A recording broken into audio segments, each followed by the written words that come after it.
ओम रामाय नमः, कृष्णाय नमः, विष्णवे नमः, नारायणाय नमः। ओम नमः शिवाय। ओम पार्वती पतये नमः।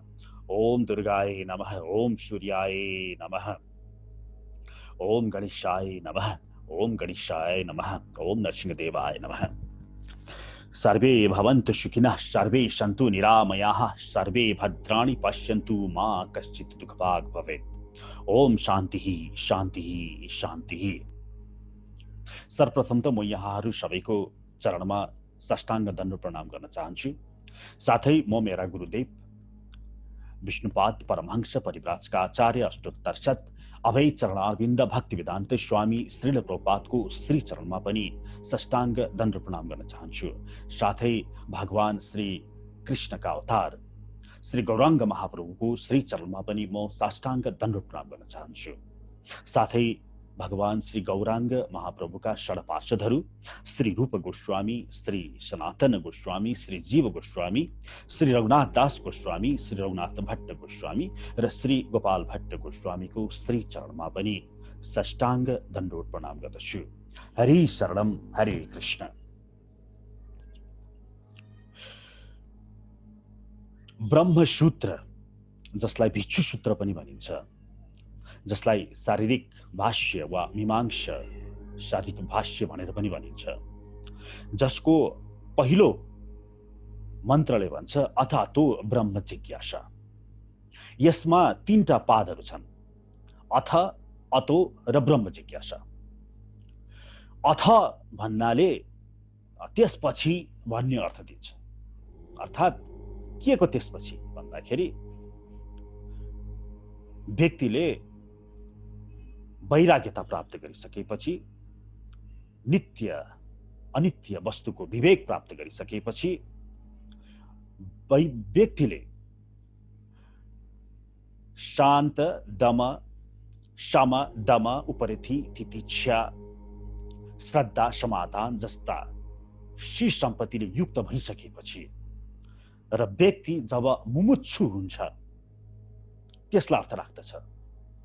भगवान श्री आदि शङ्कराचार्यले यति चारवटा चतुष्टय साधनले सम्पन्न भएपछि भन्नलाई अथले सम्बोधन, अथको परिभाषा त्यसरी गर्नुभयो भने अतःको परिभाषा आदि शङ्कराचार्यले भन्नुभयो कि उसलाई अब कुनै कर्म जसको फल नाशवान छ त्यस्ता कर्मप्रति उसलाई अब कुनै राग रहेन। अब ऊ हाम्रो भाषामा भन्ने हो भने स्वर्गादि लोकको पक्षमा रहेन। अथः, अथ, अतो ब्रह्म जिज्ञासा। यसको तीन पादमा अथले चतुष्टय साधन सम्पन्न, अतःले अब उसलाई स्वर्गादि लोकको काम पनि कामना रहेन। अब त्यस्ता व्यक्तिले ब्रह्म जिज्ञासा। ब्रह्म जिज्ञासा भन्नाले वास्तवमा यसको मूल म को हुँ, म कहाँबाट आएँ, म कहाँ जान्छु, मेरो प्रयोजन के हो, यसको बारेमा जान्ने उत्कण्ठा, इच्छा राख भनेर ब्रह्मसूत्रले पहिलो वाक्यले भन्यो। जन्मादि यश यतः। दोस्रो ब्रह्मसूत्रले भन्छ भने शास्त्र युनित्वात्, शास्त्रबाट त्यसको अध्ययन गर। अनि तत्तु समन्वयात्, अनि शास्त्रले भनेको कुरालाई समन्वय गर। यसरी चारवटा महावाक्य छन् ब्रह्मसूत्रका पहिलो पादका, पहिलो अध्यायको पहिलो पादका। यहाँ बुझ्नुपर्ने कुरा के छ भने हामी आज यो दोस्रो अध्यायको मूलमा छौं, जहाँ मूलतः तपाईको हो, म को हुँ, जीव के हो, यसको बारेमा चर्चा विचर्चा छ, चर्चा समन्वय छ। सोझो अर्थमा भन्ने हो भने जीवित चेतनायुक्त तपाईबाट घटाइयो मृत तपाई भने बाँकी के रहन्छ, त्यही हो जीव भनेको। जीव चेतनशील छ, त्यो यो हो कि मृत्यु हुँदाखेरि त्यसमा के छैन त जुन तपाईमा अहिले छ। यो दुईटाको समन्वय गरेर हेर्यो भने तपाईँ को हो भन्ने कुरा त्यसको उत्तर आउँदछ।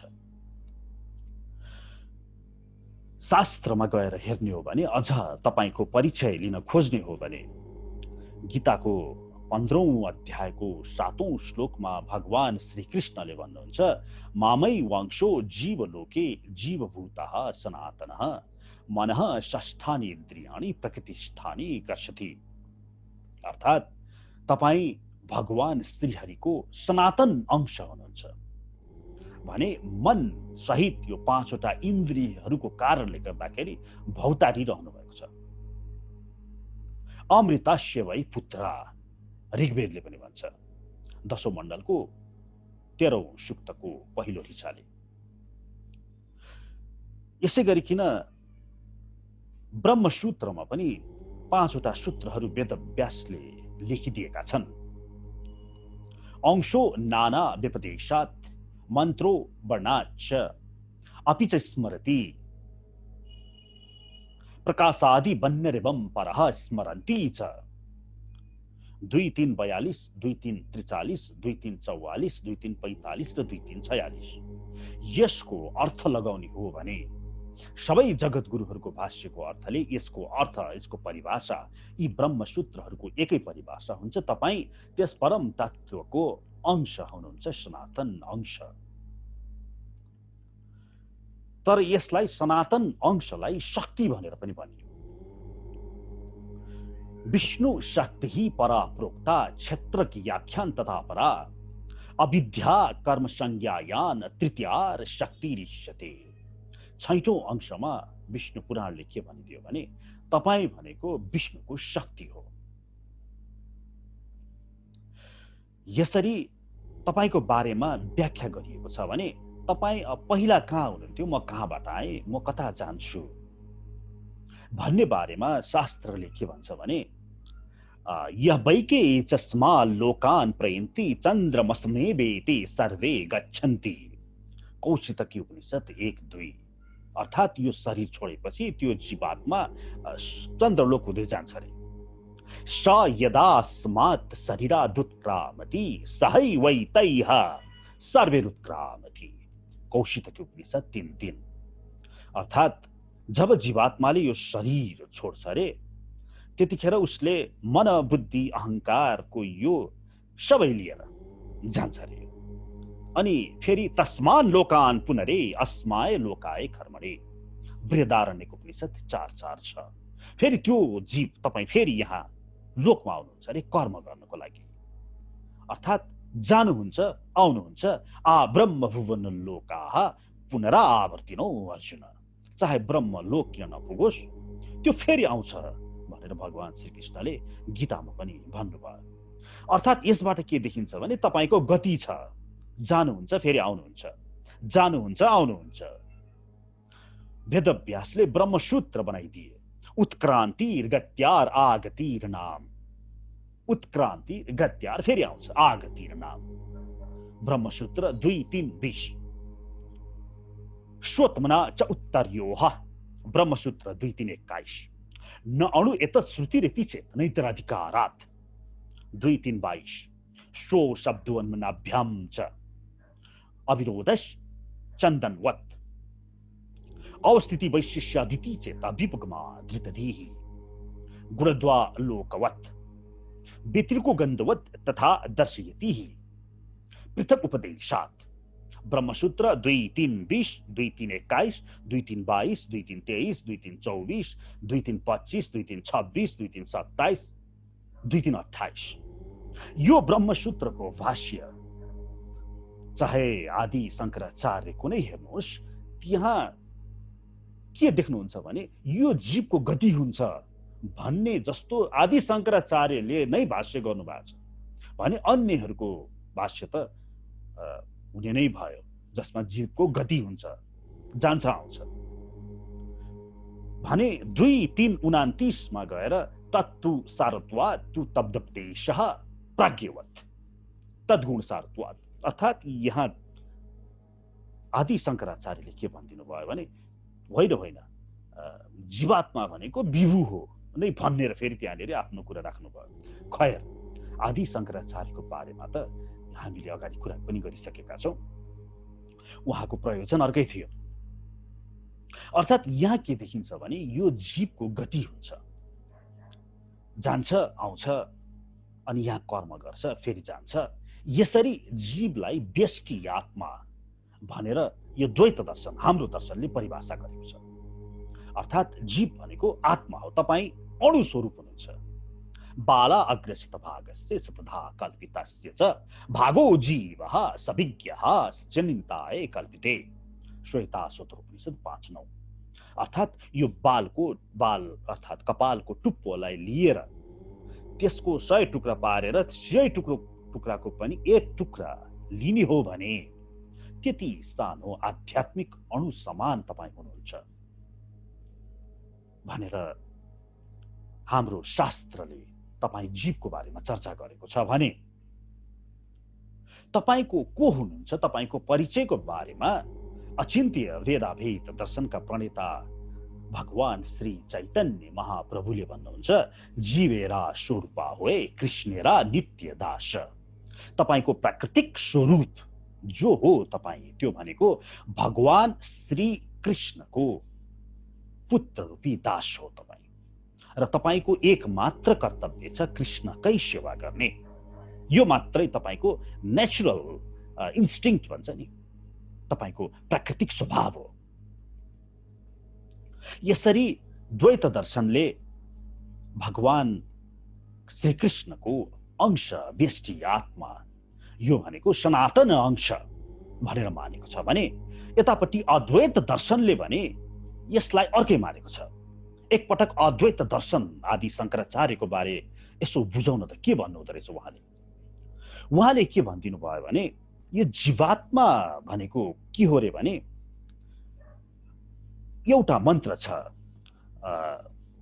द्वा सयुजा सुपर्णा सखाया समानम वृक्षम परिशस्यु जाति तयोरन्य पिप्पलम स्वादु अप्यन्न अनुष्णन्यो अभिचाकशिते।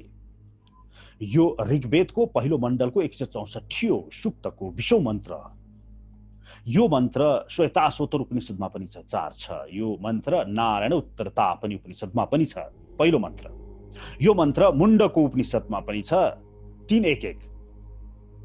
अर्थात् यो मन्त्र धेरै ठाउँमा छ, जसले भन्छ यो शरीरमा दुईटा चरा छ। यो वृक्ष रूपी शरीरमा एउटा चरा चाहिँ नि तपाईँ हो र अर्को चरा चाहिँ नि परमात्मा हो भने यही श्लोकलाई अद्वैत दर्शनले कसरी परिभाषा गरिदियो भने त्यो जुन परमात्मा रूपी स्वरूप छ नि त्यसको छाया पर्न जान्छ रे तपाईको अन्तःकरणमा। अर्थात् तपाईको परमात्मा अर्थात् त्यसलाई उहाँहरूले साक्षी भन्नुभयो, त्यो साक्षीको छाया अन्तःकरणमा जब प्रतिबिम्ब पर्छ त्यो प्रतिबिम्बलाई नै मै हुँ भन्ने आभास हुन्छ रे, त्यसलाई चिदाभास भनेर उहाँले नामाकरण दिनुभयो। र यो चिदाभास भनेको नै अहंकार हो, यो नै मन हो, यो नै जीवात्मा हो। यसरी अद्वैत दर्शनले परिभाषा गरेको छ। अर्थात् जुन जीवात्माले म हुँ भन्ने सोचेको छ यो भने त चिदाभास मात्रै हो, जुन त्यस साक्षीको प्रतिबिम्ब तपाईको अन्तःकरणमा परेको छ। अर्थात् तपाईँ वास्तवमा तपाईको अस्तित्व नै छैन, तपाईँ त बस यो चिदाभास आभास मात्रै हो।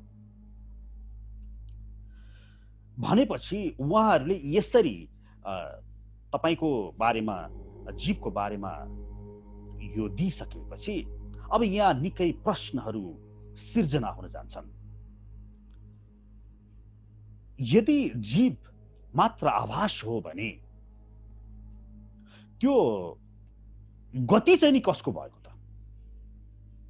जुन गतिको कुरा गर्यौं यस लोकबाट अन्य लोकमा जान्छ फेरि आउँछ अथवा त्यसको बारेमा के कुरा कसरी भयो त भन्दा उहाँहरूले यसको बारेमा उचित उत्तर दिन सक्नुहुन्न।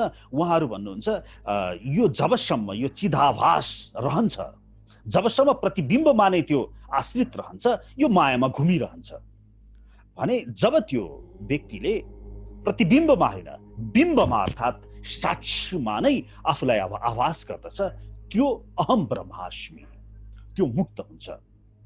अर्थात् उहाँले यो 4वटा महावाक्य अहम ब्रह्मास्मि यो यजुर्वेदको महावाक्य हो। अर्थात् म नै ब्रह्म हुँ। त्यो आभासबाट मुक्त हुने बित्तिकै म नै स्वतः ब्रह्ममा गयो, लीन भइगयो। अहम ब्रह्मास्मि भनेर यो यजुर्वेदको महावाक्य भन्नुहुन्छ। त्यस्तै उहाँहरूले तत्त्वम् असि यो सामवेदको महावाक्य हो। यसलाई पनि उहाँहरूले तिमी त्यही ब्रह्म हौ भनेर भनिदिनु भयो भने, यता द्वैत दर्शनवादीहरूले अहम ब्रह्मास्मिलाई म उसको अंश हुँ, शाश्वत अंश हुँ, तत्त्वम् असि तिमी उसको शाश्वत अंश हौ, यसरी व्याख्या गरेका छन्। त्यस्तै गरिकन अयम आत्मा ब्रह्म यो अथर्ववेदको महावाक्यलाई पनि त्यसरी नै उहाँहरूले र हामीले व्याख्या गरेका छौँ। त्यस्तै गरिकन अर्को प्रज्ञानम ब्रह्म यो ऋग्वेदको महावाक्य, यसलाई पनि यसरी नै व्याख्या गरिएको छ। खैर, यसरी यो जीवात्माको बारेमा हाम्रो शास्त्रमा व्याख्या भएको छ। अब यही कुरा भगवत गीताले कसरी अगाडि लान्छ त? हामी 13औं अध्यायबाट हेर्दैछौँ। दोस्रो अध्यायको हामी 13औं श्लोकबाट हेर्दैछौँ। दोस्रो अध्यायको 13औं श्लोकमा भगवान श्रीकृष्णले अर्जुनलाई यो जीवको बारेमा परिचय दिँदै भन्नुहुन्छ, देहिनो अस्मिन् यथा देहे कौमारम यौवनम जरा तथा देहान्तर प्राप्तिर्धीरस्तत्र न मुह्यति।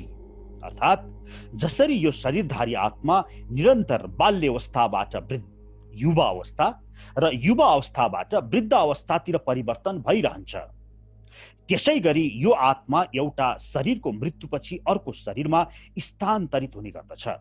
यस किसिमको परिवर्तनलाई देखेर धीर पुरुषहरू मोहित हुँदैनन्। यो शरीर यसरी परिवर्तन भइरहन्छ। कस्तो भएछ भने यसलाई बुझ्नको लागि एउटा सानो उपमा दिन चाहे। एकजना व्यक्ति रहेछ देवदत्त नाम गरेको। अनि त्यो देवदत्त नाम गरेको व्यक्तिले के भन्छ अरे भने, म मेरो हजुरबुवाको काखमा खेल्थे, अहिले त्यही म मेरो काखमा मेरो नाति खेलिरहेको छ। यसलाई बुझेर सोच्नुहोस् त, त्यसको शरीर परिवर्तन भयो, त्यो अहिले हजुरबाउ भयो, तर कुनै समयमा त्यो आफ्नो हजुरबुवाको काखमा यसरी नै खेल्थ्यो रे जसरी उसको काखमा अहिले नाति खेलिरहेको छ। यो शरीर परिवर्तनशील छ, तर त्यो म भन्ने छ नि जुन म, त्यो त्यही नै छ। त्यो जब बालकमा तपाईँ क्रीडा गर्नुहुन्थ्यो र अहिले जो तपाईँ हुनुहुन्छ त्यो एउटै छ। त्यसको परिवर्तन हुँदैन, त्यो शाश्वत छ, त्यो स्थिर छ, कुटस्थ छ। वैज्ञानिक परिभाषामा पनि यो शरीर प्रत्येक 6 वर्षमा पूर्ण रूपमा नयाँ हुन्छ भनेर आधुनिक विज्ञानले प्रमाणित गरिसकेको अवस्था छ। अर्थात् तपाईको यो शरीर पूर्ण रूपमा प्रत्येक क्षण यो परिवर्तन भइरहेको छ। यहाँ यो नाक, यो आँखा, यो मुख, यो हात, यिनीहरू प्रत्येक क्षण यो परिवर्तन भइरहेको छ भने 6 वर्षमा तपाईको हड्डी पनि प्रत्येक नयाँ हुन्छ, प्रत्येक 6 वर्षमा। अर्थात् 60 वर्षको एकजना मान्छे छ भने त्यसले 10 चोटि आफ्नो शरीर परिवर्तन गरिसकेको छ। अर्थात् यो पुनर्जन्म त यही जिउँदै हुँदाखेरि हुन्छ, पुनर्जन्म हुनको लागि मर्नु पर्दैन। यो त आधुनिक वैज्ञानिकले प्रमाणित गरिसकेका छन्। र यहाँ भगवान श्रीकृष्णले यही भन्नुहुन्छ कि यो शरीर चाहिँ नि परिवर्तनशील छ। कुनै पनि शरीरको 6 वटा मूल रूपमा अवस्थाहरू हुन्छ। त्यो जन्मन्छ, अनि हुर्कन्छ, अनि केही क्षण त्यसै बस्छ, अनि त्यसले बाल बच्चा पैदा गर्छ, अनि त्यो मुर्झाउँछ, अनि त्यो नष्ट हुन्छ। यो शरीरको त्यही प्रक्रिया चलिरहन्छ।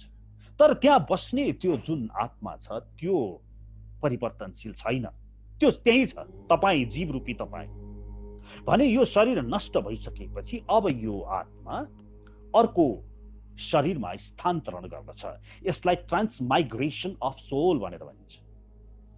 भने यसैलाई अद्वैतवादीहरूले यसलाई कसरी भन्नुहुन्छ उहाँहरूले भने, त्यो आत्मा भनेको त छँदै छैन। पहिला सुरु हामी त अणु मान्छौँ नि आफूलाई, तर उहाँहरूले अणु मान्नुहुन्न, अणु स्वीकार गर्नुहुन्न। यो भने त बस एक चिदाभास हो, म ब्रह्म हुँ। त्यो ब्रह्मको प्रतिबिम्ब अन्तःकरणमा परेपछि त्यसलाई नै जीवले मोह भन्न ठान्छ र त्यही चिदाभास मोह। र जबसम्म त्यो प्रतिबिम्बप्रति नै त्यो आसक्त हुन्छ, त्यसले शरीर छोड्दछ। अनि यहाँ चाहिँ नि ट्रान्समाइग्रेसन अफ सोल हुँदैन, यहाँ चाहिँ नि रिइन्कार्नेसन हुन्छ। त्यो रिइन्कार्नेसन र ट्रान्समाइग्रेसन अफ सोलमा के फरक छ भने, रिइन्कार्नेसन अर्थात् यहाँ मैनबत्ती निभ्यो, उता कतै बल्यो, यो रिइन्कार्नेसन भयो भने ट्रान्समाइग्रेसन अफ सोलमा के भयो भने यो अणु बेष्टि आत्मा, अणु रूपी त्यहाँबाट फुत्त बाहिर निस्केर बाहिर गएर अर्कै कतैमा प्रवेश गर्यो। यो द्वैत दर्शनले त्यसरी आत्मालाई, जीवात्मालाई अणु मान्छ भने यो जुन अद्वैत दर्शन छ यो बौद्ध दर्शनसँग केही मिल्दोजुल्दो छ। अब यहाँ हामीले प्रश्न गर्न सक्दछौँ अद्वैतवादीहरूलाई कि तपाईहरूले यसरी जुन व्याख्या गरिरहनु भएको छ यो मात्र चिदाभास हो भनेदेखि त त्यो नरकमा गएर भोगिने चाहिँ नि कुन हो त? हामी द्वैत दर्शनले त के भन्छौँ भने अणुरूप आत्मा त्यसले यातना शरीर प्राप्त गर्दछ अनि नरकमा गएर त्यसले दण्डित हुन्छ वा स्वर्गमा गएर त्यसले भोग भोग्छ भने तपाईको त यो चिदाभास मात्रै हो त। चिदाभास यो त आभासले कसरी यसको गति हुन्छ, यसले स्वर्गलोकमा गएर अथवा नरकलोकमा गएर यसले कसरी आफ्नो भोग भोग्दछ। फेरि गरुड पुराणमा जुन भनिएको छ दुईजना यमदूतहरू आउँछन् अनि यो अंगुठो जत्रो जीवात्मालाई समातेर लिएर जान्छन्। त्यो चिदाभास भनेको के हो त्यहाँनिर? कसरी त्यो चिदाभास आभासलाई समातेर लाने त कुरो आएन नि। यसको उहाँहरूले उचित व्याख्या गर्न सक्नुहुन्न। कि त गरुड पुराण नै मान्नु भएन, कि त स्वर्ग नरक मान्नु भएन। तर त्यो नमानी त सुखै छैन। वैदिक सनातन धर्मी भइसकेपछि समस्त पुराण, समस्त वेद, समस्त उपवेद सबै मान्नुपर्ने नै आवश्यकता छ। यदि तपाईलाई कसैले आफ्नो दर्शन प्रमाणित गर्नको लागि कुनै आंशिक शास्त्रलाई मात्र देखाएर अन्यलाई चाहिँ नि छुट्याउँछ भनेदेखि त बुझ्नुहोस् कि त्यसको व्याख्या अपूर्ण छ। यदि व्याख्या पूर्ण छ भने शास्त्रका सबै चाहे स्मृति हुन्, चाहे पुराण हुन्, चाहे उपनिषद हुन्, चाहे संहिता हुन्, चाहे ब्राह्मण हुन्, चाहे वेदै होस्, यो जताततैबाट उसले भनेको दर्शन प्रमाणित हुनु पर्दछ। नत्र भने यसको बाट मेरो दर्शन प्रमाणित हुन्छ अथवा पुराणहरू हामी मान्दैनौँ, यसरी उहाँहरूले आफ्नो दर्शन तपाईहरूलाई प्राकट्य अथवा तपाईहरूलाई देखाउन खोज्छ भने बुझ्नुहोस् स्वतः कि त्यहाँ केही न केही गडबड छ। त्यसपछि अगाडि भगवान श्रीकृष्णले भन्नुहुन्छ, हे कुन्ती पुत्र, दुःख र सुख भन्ने कुरा कालक्रममा आउने र जाने जाडो र गर्मी ऋतु जस्ता अस्थायी विषयहरू हुन् र यी इन्द्रिय बोधबाट उत्पन्न हुन्छन्। अतः हे भरतवंशी अर्जुन, यस्ता कुरालाई मानिसले विचलित नभइकन सहन गर्न सक्नु पर्दछ। यो सुख दुःख, यो मान अपमान अथवा जाडो गर्मी, यी सबै यस्ता द्वैत भावहरू जुन छन् यो इन्द्रियको बोधबाट उत्पन्न हुन्छ। यो वास्तवमा तपाईको त्यस समयको, त्यस अवस्थाको कस्तो किसिमको तपाईको सोचाइ छ त्यसबाट तपाईले यसलाई बोध गर्नुहुन्छ भनेर भगवानले भन्नुहुन्छ। यस्ता कुरालाई मानिसले विचलित नभइकन सहन गर्न सक्नु पर्दछ। अर्थात् भन्नु खोज्नु भएको तपाईको देश, काल र पत्र कस्तो छ त्यस अनुसार नै सुख र दुःखको परिभाषा हुन जान्छ। एउटा अर्कै देश, काल, पत्रमा बसेको जीवात्मालाई त्यही कुरा सुख हुन सक्छ भने अर्कै देश, काल, पत्रमा बसेको अर्कै जीवात्मालाई त्यही कुरा दुःख हुन सक्दछ। उदाहरणको लागि तपाईको पत्र परिवर्तन गरिदिऊ, तपाईलाई चाहिँ नि एउटा सुँगुरको पत्रमा त्यहाँनेरि बसिसकेपछि त्यही जीवात्मा सुँगुरको शरीरभित्र प्रवेश गराइएको खण्डमा उसलाई मानव विष्टा वा नाली अथवा फोहोर अत्यन्त प्रिय हुन जान्छ भने त्यही जीवात्मालाई जब अन्य शरीर, मानव मनुष्य शरीरमा, त्यो पनि 7औं गुणयुक्त शरीरमा प्रवेश गराइयो भने त्यहीमा विष्टा अथवा बमनकारी हुन जान्छ। एउटा रक्सीको बोतल एकजना ब्राह्मणलाई उपहार दिनुहोस् र एकजना जडियालाई उपहार दिनुहोस्, फरक फरक तपाईले उहाँहरूको वृत्ति देख्नुहुनेछ।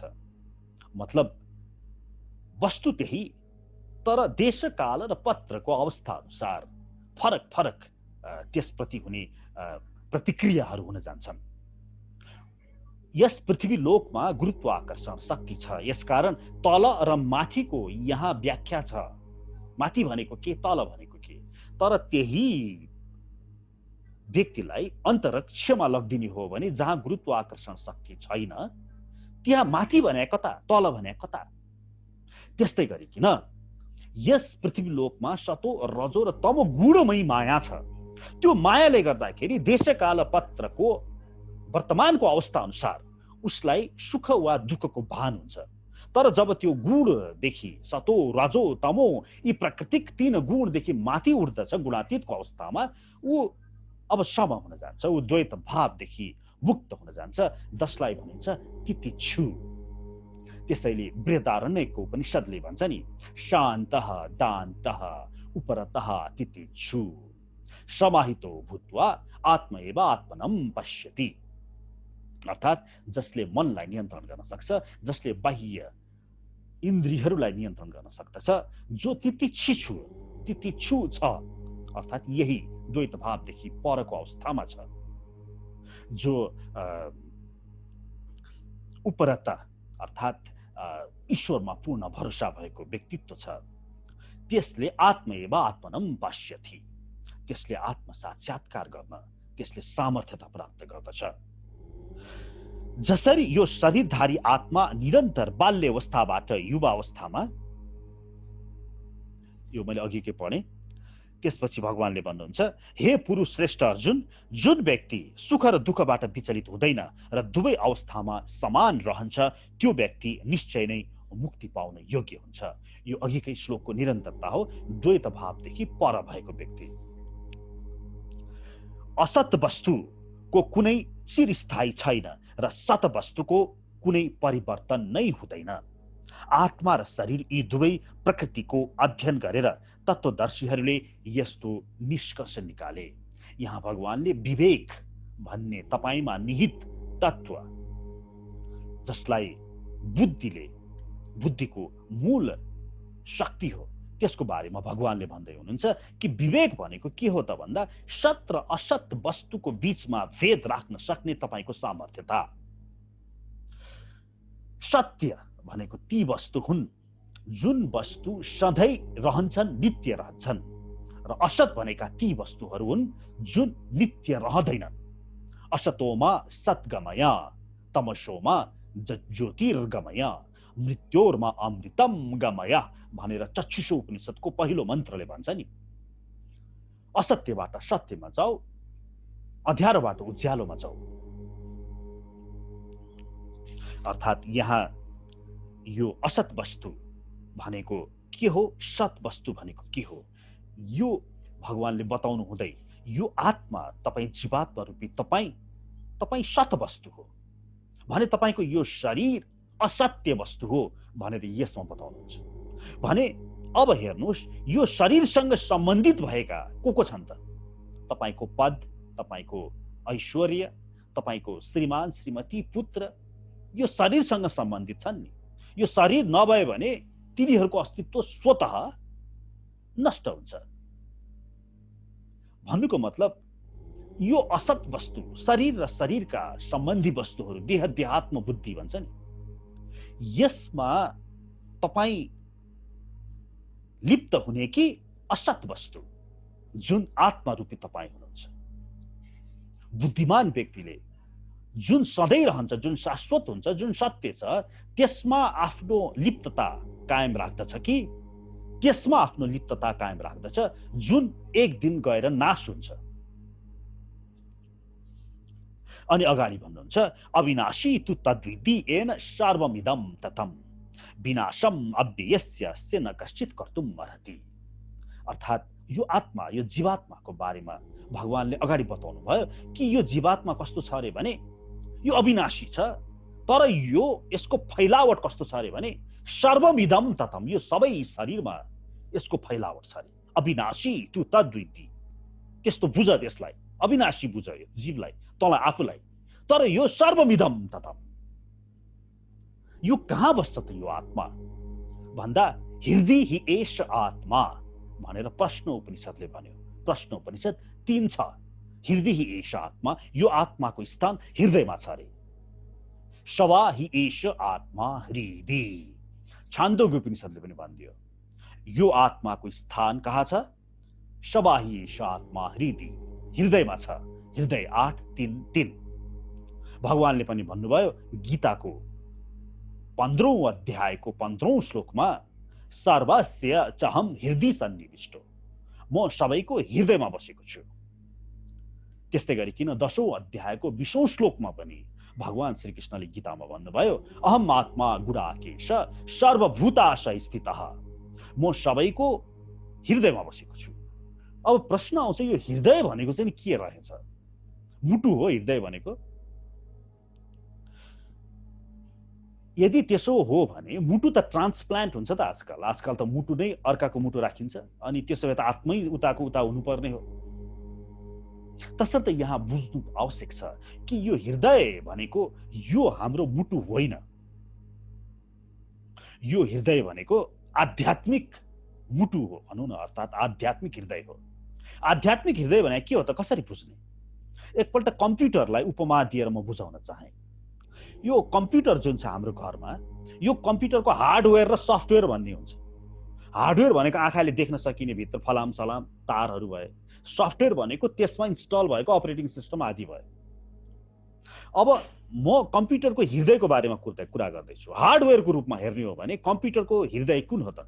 त्यो फलाम सलाममा भित्र हेर्ने भने त्यसको माइक्रो प्रोसेसर पक्कै पनि त्यसको हृदय हो, जसलाई देखिन्छ, जसलाई कम्प्युटर फुटालेर हेर्नुभयो भने माइक्रो प्रोसेसर तपाईँले देख्नुहुन्छ।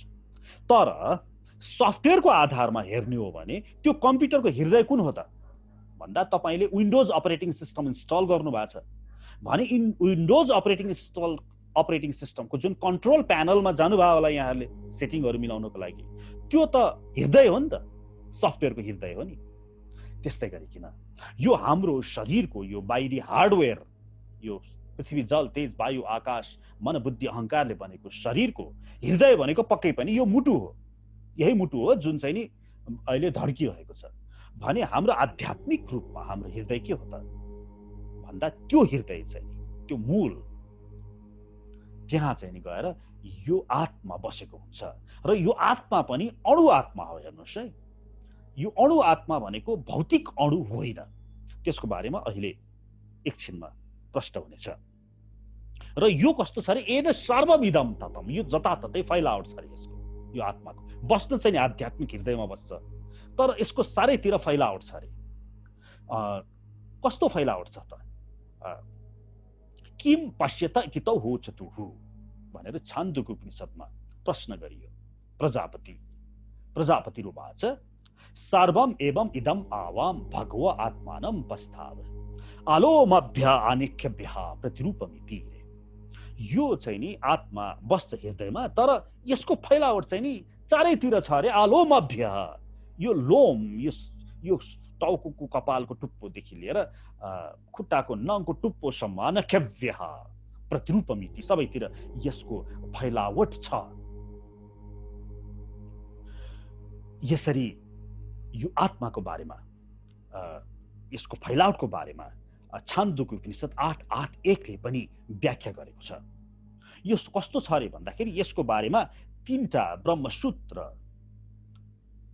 वेदव्यासले लेखिदिएका छन्। एव चात्मा आकांक्षिण्यम न च पर्यायाद अपि विरोधः विकारा दिव्यः अन्त्य अवस्थितेश्च वैनित्यत्वाद अविशेषः। 2:2:32, 2:2:33, 2:2:34 ब्रह्मसूत्र। यो ब्रह्मसूत्रको हाम्रा जगत गुरुहरूको भाष्य यदि यहाँहरूले हेर्नुभयो भने त्यहाँ यो आत्माको फैलावटको बारेमा नै चर्चा गरिएको छ। कसरी यो सानो आत्मा एउटा कमिलामा पनि फिट हुन्छ र कसरी यो हात्तीमा पनि फिट हुन्छ त भन्दा यसको फैलावट त्यसरी व्याप्त छ, जसरी सूर्य एक ठाउँमा बसेर चारैतिर उज्यालो गर्दछ। र विनाशम अव्ययस्य अस्य न कश्चित कर्तुम् अर्हति। यसको विनाश, यो आत्माको विनाश कसैले पनि गर्न सक्दैन भनेर यहाँ भगवान श्रीकृष्णले गीताको दोस्रो अध्यायको 17औं श्लोकमा भन्नुहुन्छ। अनि अगाडि भन्नुहुन्छ, अविनाशी अपरिमेय र शाश्वत जीवात्माको भौतिक शरीर नाशवान छ, त्यसैले हे भरतवंशी अर्जुन तिमी युद्ध गर। यो शरीर नाशवान नै छ, त्यसैले हे अर्जुन तिमी युद्ध गर, तिमी आफ्नो कर्तव्यमा लाग। किनभने हाम्रो धर्मशास्त्रले अहिंसा परमो धर्म भनेर त भन्छ, तर साथसाथै धर्म हिंसा तथैव च भनेर धर्मको लागि हिंसा गर्छौ भने त्यो त फेरि त्यो पनि धर्म नै हो है भनेर पनि भनेको छ। तसर्थ यहाँ हामी माया मोहमा बाँधिएर मेरो र तेरो भन्नुको लागि आएका होइनौँ, हामी यहाँ कर्तव्य गर्न आएको। तपाईलाई दाँत छ नि, दाँत बिहान दिइयो भने तपाईको कर्तव्य हो दाँत माझ्ने। यहाँ दाँत माझेर मैले दाँत माझे भनेर फुइ लगाउनु पर्ने जरुरत छैन। त्यस्तै गरिकन तपाईको पुत्र भइसकेपछि पुत्रलाई स्याहार सुसार गर्ने तपाईको कर्तव्य हो, त्योभन्दा बढ्ता केही पनि होइन। मैले मेरो छोरालाई पढाइदिएँ भनेर आफ्नो बाउहरूले भन्छन् नि छोराछोरीलाई, तँलाई त मैले इन्जिनियर बनाइदिएँ, जिन्दगीभर पालेँ भनेर के को फुइ लाउने? त्यो त दाँत माझ्या जस्तै हो, त्यो गर्नै पर्छ जन्मेपछि। त्यस्तै गरिकन श्रीमतीहरूले आफ्नो श्रीमानको लागि भात पकाउनुहुन्छ, खाना पकाइदिनुहुन्छ, मैले भात पकाएर खुवाइदिएँ भनेर भन्नुपर्ने जरुरत छैन, त्यो तपाईँको कर्तव्य हो। त्यस्तै गरिकन श्रीमानहरूले पनि बाहिर गएर दिनभरि नङ्ग्रा खियाएर पैसा कमाएर ल्याउनु, घरमा ल्याउनु उसको कर्तव्य हो, यसमा कुनै फुइ लगाउनु पर्ने जरुरत छैन। सबैले आफ्नो कर्तव्य निहित भएर कार्य गर्नुपर्दछ भनेर हाम्रो वैदिक सनातन धर्मशास्त्रले सबैलाई सिकाएको छ। त्यसैले भगवानले भन्नुहुन्छ यो अविनाशी अपरिमेय शाश्वत जीवात्माको भौतिक शरीर नाशवान छ। यो शरीर नाशवान छ र शरीरसँग सम्बन्धित सबै वस्तु नाशवान छ। तसर्थ यहाँनिर नाशवान छ भन्दैमा फेरि आफ्नो बाउ आमा छोरा छोरीलाई त्याग गरेर कामै नगरेर अकर्मणी हुनु भनेर पनि भगवानको निर्देशन छैन। बस आफ्नो कर्तव्य सम्झेर सबैलाई सेवा गर्ने हाम्रो भनेर भगवानले हामीलाई निर्देशन ORDER अर्डर दिनुभएको छ। र यसैले अर्जुनलाई स्पष्ट दिनुहुन्छ, तिमी कर्तव्य बोध गरेर युद्ध गर। यहाँ कोही नासिनेवाला छैन। तैँले शरीर हत्या गर्दैमा यहाँ कोही पनि नासिँदैन। यदि नासिनै हाल्यो भने शरीरै मरे भनेदेखि त पनि यहाँ त द्रोण, यहाँ भीष्म पितामह जस्ता ठुला ठुला धर्मात्माहरू छन्, उनीहरू गएर झन् अर्कै शरीर प्राप्त गर्छन् अथवा स्वर्ग भोग गर्नेछन्, झन् त उनीहरूलाई राम्रो हुन्छ। त यहाँ माया मोहमा बाँधिने होइन, त बस कर्तव्य गर। अनि अगाडि भन्नुहुन्छ, ययनम व्यक्ति हन्तारम यश्च यनम मन्यते हतम उभौ तौ न बिजानीतो नायम हन्ति न हन्यते। गीता दोस्रो अध्यायको 19औं श्लोक। जसले यो जीवात्मालाई मार्ने ठान्दछ र जसले यसलाई मर्नेवाला ठान्दछ ती दुवै अज्ञानी हुन्। यो आत्मा न मर्दछ न मारिन्छ। यहाँ कसैले कसैलाई मारेर मार्न सक्दैन। जतिसुकै गोली हान्नुस्, बम पड्काइदिनुस्, एउटा व्यक्तिलाई तोपमै बाँधेर तोपले उडाइदिनुस्, तर त्यसको शरीर मात्रै नष्ट हुने हो। त्यो आत्मीय स्वरूपमा त्यसको बाल पनि बाँका हुँदैन भनौँ न हाम्रो भाषामा। तर यो श्लोकलाई लिएर कि जसले यो जीवात्मालाई मार्नेवाला ठान्दछ र मर्नेवाला ठान्दछ भनेर हामी जुन व्यक्तिगत रूपमा हामी त्यस्तै सोच्ने गर्छौँ कि मर्यो गयो, कति नै चाहिँ नि आफू नमर्ने जस्तो एकदम चुचु गर्दै गरे चाहिँ नि बिचाराहरूलाई भनेर त्यस्तो गर्नुपर्ने जरुरत छैन। किनभने यो कोही पनि मर्दैन, यहाँ सबै शाश्वत छ आत्मीय स्वरूपमा। र यही मन्त्रको हवाला दिँदै बलि गर्दछन् मान्छेहरूले, पशुहरूलाई लगेर मन्दिरमा लगेर बलि गर्दछन्। हेर्नुहोस्, अनि के दिन्छन् भने यही श्लोकलाई उनीहरूले तपाईलाई अगाडि तेर्साइदिन्छन्। हेर यहाँ भगवानले भन्नुभएको छ, जो यो जीवात्मालाई मार्ने ठान्दछ र जसले यसलाई मर्नेवाला ठान्दछ ती दुवै अज्ञानी हुन् भनेर तपाईलाई उल्टो अज्ञानी बनाएर पठाइदिन्छन्। बलि प्रथा गर्ने व्यक्तिहरूसँग तपाईँ शास्त्रार्थ गर्न जानुभयो नि उनीहरूले देखाउने श्लोक यही हो। तर यहाँनिर के बुझ्नु जरुरी छ भने मा हिंसात् सर्वभूतानि, यो वेदको चाहिँ नि तपाईँ हामी सबैलाई निर्देशन छ, कसैलाई पनि हिंसा नगर। तैँले यदि जीवन दिन सक्दैनस् भने मार्ने पनि तेरो हक छैन। तसर्थ यहाँ मार्ने हक तब मात्र हुन्छ जब वेदोक्त हुन्छ, जब शास्त्र अनुसार, जब धर्म स्थापनार्थको लागि अथवा लोकहितको लागि कसैको हत्या गर्नुहुन्छ भने त्यो अवस्थामा हत्या गर्न फेरि किंचित डगमगाउनु हुँदैन। क्षेत्रीयहरू, ब्राह्मणहरूले तर्कशास्त्रद्वारा हराइदिनु पर्दछ। क्षेत्रीयहरूले शक्ति सामर्थ्यताद्वारा, वैश्यहरूले तर्क बुद्धिद्वारा अथवा शूद्रहरूले सहायता गरेर कुनै तरिकाले जसरी हुन्छ। तर यहाँनेरि निरपराध प्राणीहरूलाई, पशुहरूलाई लिएर मन्दिरमा चाहिँ लगेर बलि दिने जुन चलन अहिले कलियुगमा चलेको छ। हेर्नुहोस्, भगवान श्रीकृष्णले श्रीमद् भागवत पुराणमा स्पष्टसँग भन्नुभएको छ, ते मे मतम अभिज्ञाए परोक्षम विषयात्मकाः हिंसायाम यदि रागः स्याद् एगेव न चोदना हिंसा विहारा हि लब्धैः पशुभिः सो सुखेच्छया यजन्ते देवता यज्ञैः पितृभूतपतिं खलाः। भागवत 11:21-29, 11:21-30, 11औं स्कन्धका यी दुई श्लोकहरू। यहाँ भगवानले स्पष्टसँग भन्नुहुन्छ कि तिनीहरूले बुझेनन् मैले भन्न खोजेको कुरा। तिनीहरूले आफ्नो हिसाबले मेरो मतलाई बुझ्दै बुझेनन्। यो पशुलाई लगेर यज्ञमा अथवा आफ्नो पितृको लागि अथवा भूतको लागि अथवा देवताहरूको लागि नाममा यिनीहरूले चढाउँछन्। अनि यो भनेको यजन्ते देवता यज्ञ पितृभूतपतिन् खलाहा, तिनीहरू खला हुन्, खलाको अर्थ हुन्छ मूर्ख हुन् भनेर भागवत 11:21-29, 11:21-30औं श्लोकमा भगवान श्रीकृष्णले स्पष्टसँग बताउनु भएको छ। पद्म पुराणको पद्मोत्तर खण्डको अध्याय 104 मा स्वयं दुर्गा माता उहाँले भन्नुहुन्छ, युपे बध्वा पशुन हत्या करोति रक्तकर्दमं तेन चेत प्राप्यते स्वर्गो नरकम केन गम्यते मद्वाजे पशुन हत्या या वचेत सबन्धुभिः स तद्गात्र लोम संख्याब्द रशिपत्र बनी बसेत। पद्म पुराण पद्मोत्तर खण्ड अध्याय 104। यसको अर्थ हुन्छ युपे बध्वा, युपे अर्थात मौलोमा बाँधेर पशुन हत्या यह करोत, जसले गर्दछ, अनि जताततै रगत चाहिँ यसरी फिजाउँदछन्, अनि य वच्छेत बन्धुभिः, अनि खान्छन् रे आफ्नो बन्धुवीहरूलाई लिएर। सतद्गात्र लोम संख्या पत्र बने बसेत, त्यसलाई त म त्यो पशुको शरीरमा जति रौहरू छ त्यति 1000 वर्षसम्म 80 पत्र नाम गरेको नरकमा लिएर खोज्दछु भनेर खुद माता दुर्गा भन्नुहुन्छ। र जति पनि पशु हत्या गरिन्छ दुर्गा माताका अंश, जति पनि देवीहरू छन् सबै दुर्गा माताका अंश अवतारहरू हुन्। त्यही गरेर गर्दछन् यी अज्ञानी व्यक्तिहरू।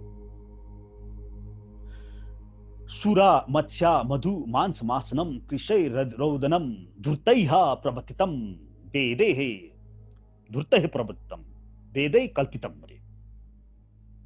अर्थात यो मांस, सुरा, मत्स्य, माछाहरू, स्त्रीसँग हुने सम्बन्धहरू, वेश्यावृत्तिहरू, मांसवम, मासुको बारेमा, मांस खाने कुराहरू, रक्सी खाने कुराहरू, यी सबै धूर्तैः प्रवर्तितम, यो धूर्तहरूको कार्य हो। वेदैः कल्पितम, वेदमा यसको कुनै विधान छैन भनेर महाभारत शान्ति पर्वमा लेखिएको छ। तसर्थ वेदमा यस्तो किसिमको व्यवहारहरू छन् भनेर भन्न कसैले खोज्दछ भने त्यो धूर्त हो भनेर बुझ्नु पर्दछ। तर वेदमा पशु बलिको उल्लेख नै नभएको भने चाहिँ होइन, त्यसको प्रयोजन छ। यो कलियुगको लागि बलि प्रथा, नियोग प्रथा, सन्यास आदि वर्जित गरिएको छ। बलि प्रथा कलियुगको लागि गरे तापनि यसको चाहिँ नि पहिला अन्य युगमा यसको शास्त्रमा उल्लेख भएको छ। त्यसको मूल रूपमा दुईटा प्रयोजन छ। हेर्नुहोस्, पहिलो प्रयोजन भनेको यो प्रयोगशालाको रूपमा त्यतिखेर एकदम उत्तम ब्राह्मणहरूले प्रयोग गर्दथे र पशुहरूलाई कुनै हतियार प्रयोग नगरिकन मन्त्रको शक्तिको भरमा मात्रै बलि दिन सक्दथे। उनीहरूले सामर्थ्यता राख्दथे, प्रयोगको रूपमा उनीहरूले आफ्नो मन्त्रको प्रयोग गर्दथे पशुमाथि र यज्ञमा चढाउँदथे। र त्यसो गर्दा बापत पशुलाई पुनर्जीवित गर्न सक्ने पनि उनीहरूमा सामर्थ्यता हुन्थ्यो, वा पशुलाई त्यसरी शरीरबाट हटाइसकिएपछि उसलाई झन उच्च लोक अथवा उच्च शरीर दिन सक्ने उनीहरूको सामर्थ्यता हुन्थ्यो भने त्यस्तो सामर्थ्यता भएको ब्राह्मणहरू यस कलियुगमा अहिले छैनन्। त्यसकारण कलियुगमा बलि वर्जित गरिएको हो भने अर्को पनि एउटा कारण छ। त्यसलाई त्यो कारण चाहिँ नि कस्तो भने जस्तो भनौं एउटा चुरोट्या छ,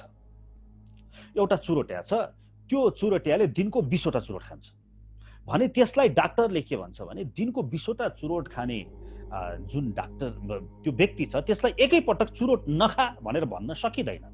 तसर्थ डाक्टरले त्यसलाई दिनको 4 वटा चुरोट खा भनेर भन्छ।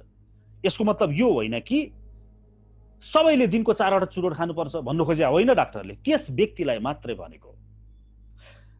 यसै गरिकन यो विधि जसलाई परिसंख्या विधि भनेर भनिन्छ, परिसंख्या विधि तहत जुन एकदम गिद्धे छ जसलाई मांसाहार नगरिकन सक्दैन, त्यसले नगर भन्यो भने मान्दै मान्दैन, त्यसलाई शास्त्रले के भनिदियो भने कालरात्रिमा तमो गुणको अधिष्ठाती देवी कालीलाई चाहिँ नि अर्पण गरेर अहिले म तँलाई मार्दछु, पछि अर्को जन्ममा तैँले मलाई मार्लास, म तँलाई खान्छु भन्ने मन्त्रोच्चारण उसको कानमा फुकेर अनि त्यसपछि त्यसलाई देवीको नाममा बलि दिएर अनि त्यो मांस चाहिँ नि त्यसले खाओस्। अर्थात् त्यहाँ चाहिँ नि उसलाई विभिन्न किसिमको नियम लगाइयो। यसरी त्यसरी दुःख दिएर त्यस्तो किसिमको भावना दिएर त्यसले जब मांसाहार गर्दछ अनि त्यसपछि सनै सनै त्यसलाई त्यो प्रति आसक्ति टुट्दछ। जसरी त्यो दिनको 20 वटा चुरोट खाने मान्छे 4 वटा चुरोट खान दिइयो, बिस्तारै बिस्तारै बिस्तारै त्यसले चुरोट छोड्दछ। यसलाई भनिन्छ परिसंख्या विधि, अर्थात् अहिले खान दिने गर्न दिने तर बिस्तारै छुटाउने। यो प्रयोजन तहत बलि प्रथाको उल्लेख शास्त्रमा छ जसलाई परिसंख्या विधि भनिन्छ। यसलाई वाम मार्गीहरूले अपनाउँदछन् तर दक्षिण मार्गीमा यसको पूर्णता वर्जित नै छ। तसर्थ यो मन्त्र देखाएर यनम व्यक्ति हन्तारम यश्चयनम मन्यत्यहतम उभौ तौ न विजानितो नायम हन्ति नहन्यते, अर्थात् जसले यो जीवात्मालाई मार्ने ठान्दछ र जसले यसलाई मर्नेवाला ठान्दछ ती दुवै अज्ञानी हुन्। यो आत्मा न मर्दछ न मारिन्छ। यो श्लोकलाई देखाउँदै कसैले बलि हत्याको प्रश्रय गर्न खोज्दछ भने तुरुन्त उहाँलाई यसरी हामीले काट्न सक्दछौँ। यी विभिन्न तर्कहरू र शास्त्रीय प्रमाणहरूद्वारा उहाँहरूको अस्त्र, उहाँहरूले दिनुभएको तर्क अप्रमाणित सिद्ध हामी गर्न सक्दछौँ। त्यसपछि अगाडि भगवान श्रीकृष्णले भन्नुहुन्छ न जायते म्रियते वा कदाचन नायम भूत्वा भविता वा न भूयः अजो नित्यः शाश्वतो यम पुराणो न हन्यते हन्यमाने शरीरे। अर्थात् आत्माका लागि न कहिले जन्म छ न मृत्यु। आत्मा कहिले जन्मिएन, जन्मिँदैन र जन्मने छैन। ऊ अजन्मा छ, नित्य छ, शाश्वत छ र पुरातन छ। शरीर मर्दा पनि ऊ मर्दैन। उसको कहिले जन्म भएन, तपाईको जन्म कहिले भएकै छैन। हेर्नुस् है, 3टा कुरा नित्य छन्। एतज् ज्ञेयम नित्यमेव आत्मसंस्थम नातः पर वेदी तव्यम हि किंचित। श्वेताश्वतर उपनिषदले भन्दैछ यो कुरा सधैँ आफ्नो मनमा राख्नु। नातः पर वेदी तव्यम हि किंचित, यो भन्दा पर बुझ्नुपर्ने अर्को कुरा केही पनि छैन रे। भोक्ता भोग्य प्रेरितारम चमत्वा सर्वोक्तम त्रिविधम ब्रह्मम एतत्। यो संसारमा जम्मा 3टा चिज छ रे, भोक्ता, भोग्य र प्रेरक। प्रेरक भनेको श्री कृष्ण, भोक्ता भनेको तपाई जीवात्मा र भोग्य भनेको यो जगत। यो 3टा चिज मात्रै छ रे। अनि यो 3टा चिज शाश्वत छ भनेर शास्त्रले भन्दछ। यो कसैले एकले अर्कालाई पैदा गरेको होइन। यो सबै शाश्वत छ। यो सबै आत्मा, शरीर, यो चाहिँ नि सबै इनर्जी हो, शक्ति हो एउटा, जुन चाहिँ नि सधैँ थियो र रहिरहनेछ। न एकले अर्कालाई बनाएको, न अर्काबाट एक बनेको, यो बस यो छ। तर यसमा क्षरम प्रधानम अमृताक्षरम हरः क्षरात्मनो विशते देवो एकः। श्वेताश्वतर उपनिषद 1:10 ले भन्छ तर देव छ त्यहाँ एकले यो जीवात्मा क्षर र अक्षर यो जीवात्मा र यो जगतलाई उसले चाहिँ नि शासन गर्दछ। शासनकर्ता भगवान श्री कृष्ण हुनुहुन्छ। अब यहाँ यही कुरा भनियो कि आत्माको लागि न कहिले जन्म छ न मृत्यु। अब यहाँनेरि व्यक्तिहरूले प्रश्न गर्छन् कि कसरी जन्मै छैन, कोही न कोही बाउ त हुनु पर्यो नि भन्ने तर्क गर्छन्, मान्दैन। अब उनीहरूलाई फेरि कुइरेहरूले आएर law of conservation of energy भनेर पढाइन्छ फेरि विज्ञानमा। त्यहाँनेरि energy can never be created nor it can be destroyed but it can only be transformed from one state to another भनेर फिजिक्समा बकायदासँग पढ्छन्। त्यतिखेर फेरि टाउको हल्लाउँछन्। फेरि इनर्जी भनेको कहिले पनि न पैदा गर्न सकिन्छ न त्यसलाई नष्ट गर्न सकिन्छ, बरु एक अवस्थाबाट अर्को अवस्थामा परिणत भने गर्न सकिन्छ भनेर विज्ञानको सिद्धान्त हो। अब यहाँ इनर्जीको बाउ को हो भनेर त्यहाँ चाहिँ नि प्रश्न गर्दैनन् यिनीहरूले। त्यहाँ चाहिँ नि टाउको हल्लाउँछन्। खैरो छाराले गोरो छाराले भनेपछि जे भने पनि मान्दिने, तर आफ्नै शास्त्रले त्यही कुरा भन्दाखेरि त्यहाँ चाहिँ नि प्रतिप्रश्न गर्ने यस्तो किसिमका हिन्दूहरू छन् हाम्रो समाजमा। यहाँ भगवानले स्पष्टसँग भन्नुहुन्छ कि यो आत्मा जुन यो वास्तवमा इनर्जीकै मुस्लो हो, यो आत्मा जुन हाम्रो छ यो कहिले जन्मिँदैन, कहिले मर्दैन र यो अजन्मा छ, नित्य छ, शाश्वत छ र पुरातन छ।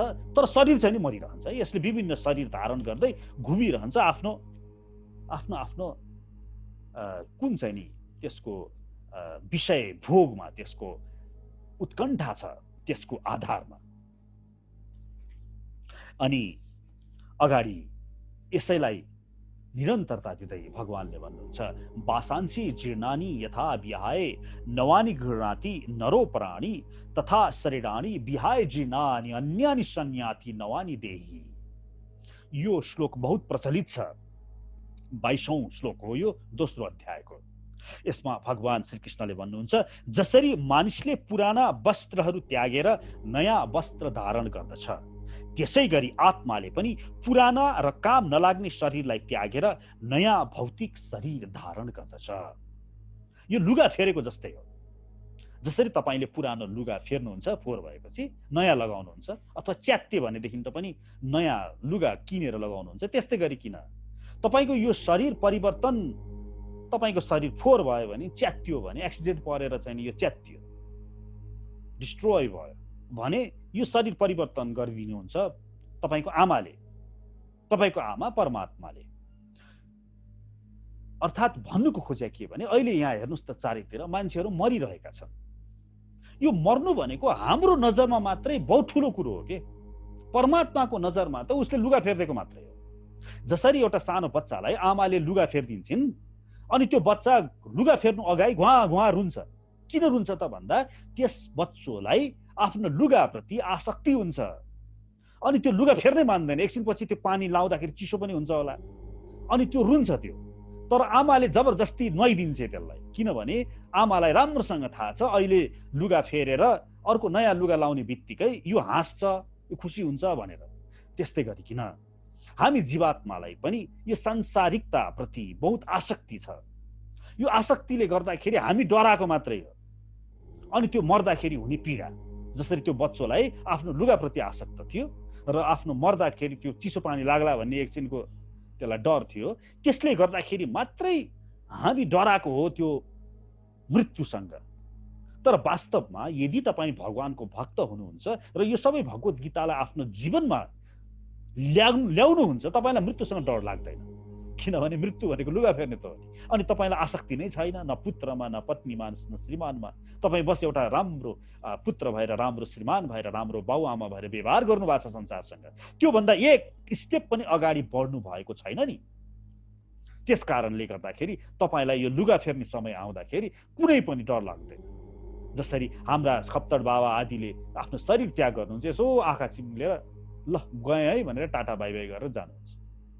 तर संसारीलाई हेर्नुहोस् त, घुवा घुवा रुवा छ अनि भगवानलाई गाली गरेको छ। भगवान मेरो लगिदियो, कति उसको छोरो जस्तो लिएर आएको थियो त्यसले छोरोलाई सँगै।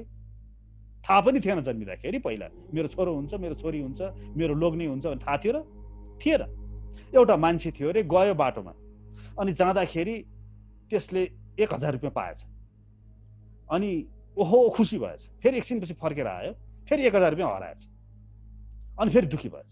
अब हेर्नुहोस् त, त्यो मान्छे नलिएर गएको थियो पैसा, नलिएर आउनेवाला थियो, त्यो आफ्नै तालमा थियो, तर बेकारमा त्यो 1000 रुपियाँ पाउनु र नपाउनुमा त्यसलाई कत्रो फसाद।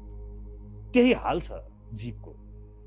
न लिएर आउनु केही छ, न लिएर जानु केही छ, तर यो बीचमा आउने सम्बन्ध, जुन सम्बन्ध क्षणिक छ, जुन सम्बन्ध तपाईको सधैँ हुँदैन, न पहिला थियो न अहिले छ, अहिले एकछिनलाई देखे मात्रै, न हुनेवाला छ र कहिले हुन पनि सक्दैन पनि, त्यस्तो सम्बन्धप्रति आई लभ यु र आई लभ यु भनेर अनि त्यसपछि अझै प्राप्त गर्न सकेन भने झुन्डिएर पनि मर्छ।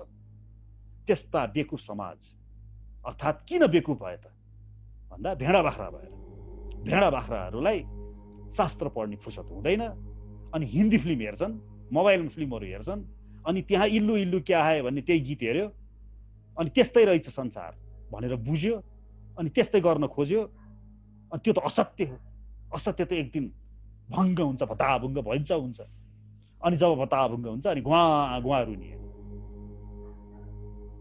त्यसैले यो आत्माले शरीर मृत्यु भनेको यो शरीरले लुगा फेरेको मात्रै हो।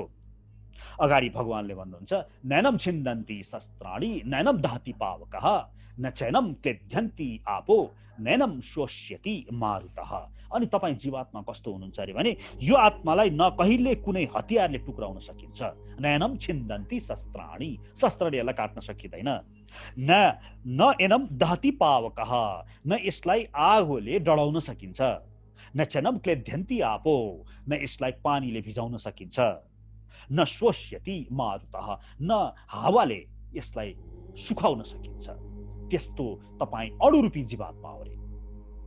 हेर्नुहोस् है, यो आत्माको बारेमा के हाम्रो द्वैत दर्शनले भन्छ भने यो आत्मा जुन तपाईँ हुनुहुन्छ नि त्यो कस्तो छ अरे भने सूक्ष्म छ। नरणे औरेण प्रोक्तै सुविज्ञो बहुधा चिन्त्यमान अनन्य प्रोक्ते गतिरक्त नास्ति अणुयान हि तर्क्युम अणु प्रमाणात् कठोपनिषद 1-2-8। यो अणु रूपमा हुन्छ अरे, अणु सानो सूक्ष्म। बाला अग्रशतभागस्य शतधा कल्पितस्य च भागो जीवः भनेर श्वेत उपनिषदले पनि भन्यो कि यो कपालको टुप्पोलाई 100 टुक्रा पार्नुस् रे, अनि एउटा टुक्रा लिनुस् रे, त्यसलाई फेरि 100 टुक्रा पार्नुस् रे, अनि त्यो एउटा लिनुस् रे।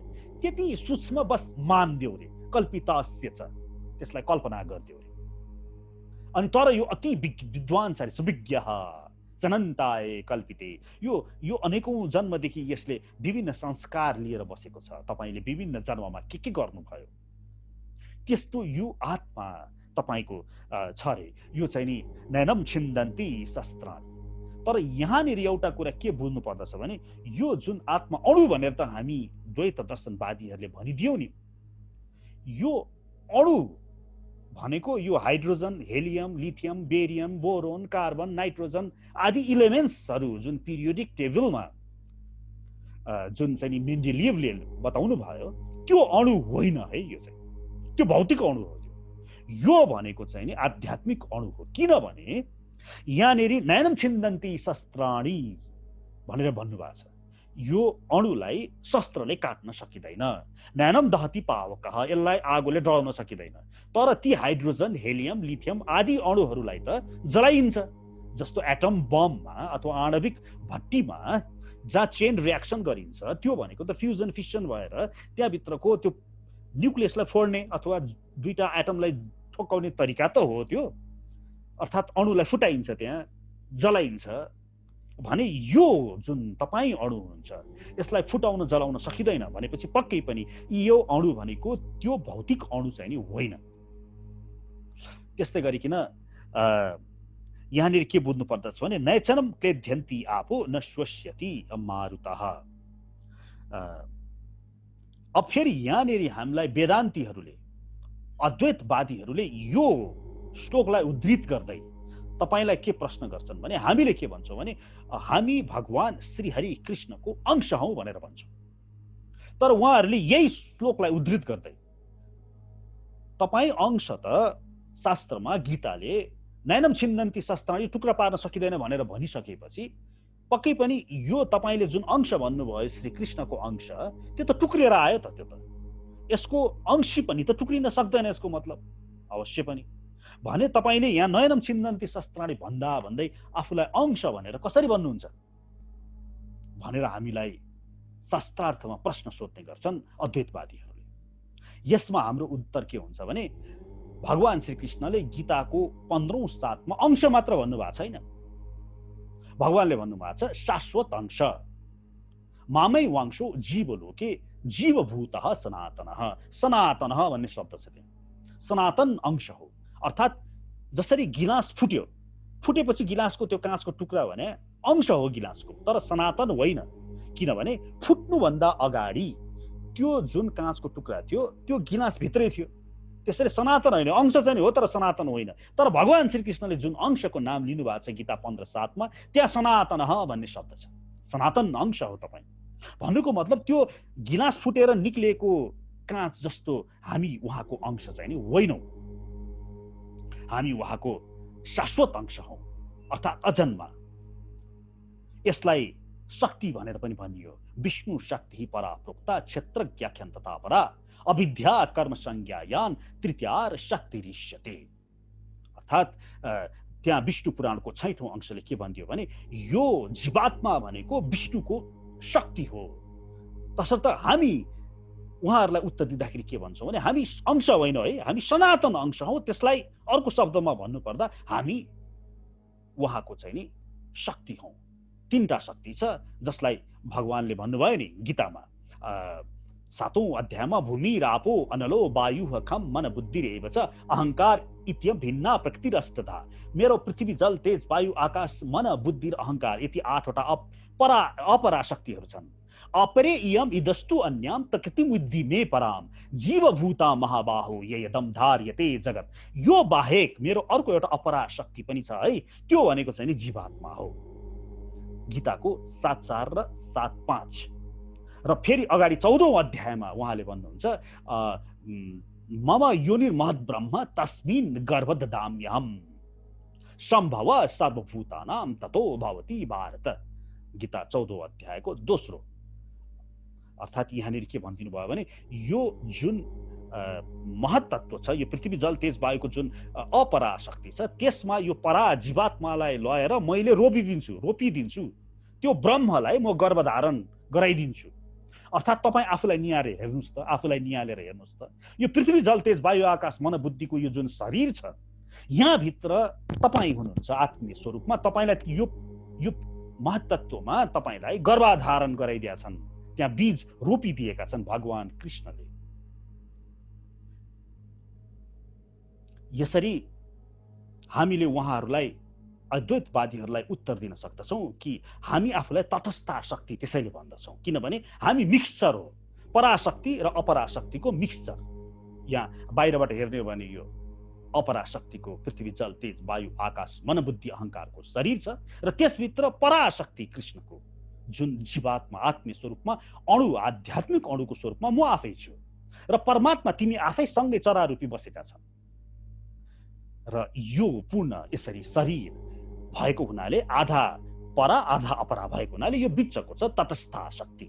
त्यसरी हामीले आफूलाई तटस्थ शक्ति भन्छौँ तर बोलीचालीको भाषामा शाश्वत अंश भनेर भन्छौँ भनेर यसरी हामीले अद्वैतवादीहरूलाई उहाँहरूको तर्क समाधान गर्दै उत्तर दिन्छौँ।